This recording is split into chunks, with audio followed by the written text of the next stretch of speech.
Hello everyone, thank you to watching the video. আজকে আপনারা জানেন যে ত্রয়োদশ জাতীয় সংসদ নির্বাচন হতে চলেছে।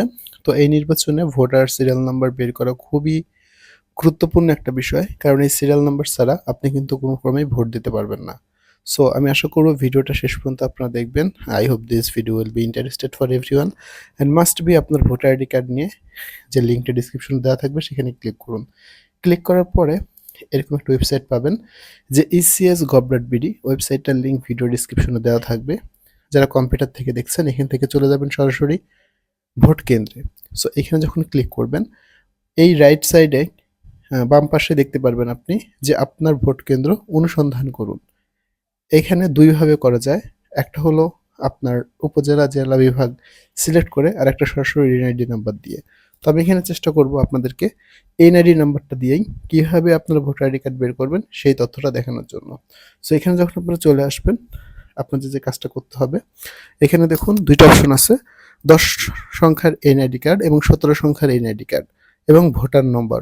৩ উপায়ে বের করতে পারবেন। আমি 10 সংখ্যার এনআইডি কার্ডটা নিব, এরপরে জাতীয় পরিচয়পত্রের নাম্বারটা দিব এখানে। আপনাদের জাতীয় পরিচয়পত্রের নাম্বারটা ব্যবহার করবেন। এরপরে জন্ম তারিখ, যেটা আপনাকে এখান থেকে ম্যানুয়ালভাবে সিলেক্ট করে দিতে হবে, টাইপ করে দেওয়ার কোনো অপশন নেই।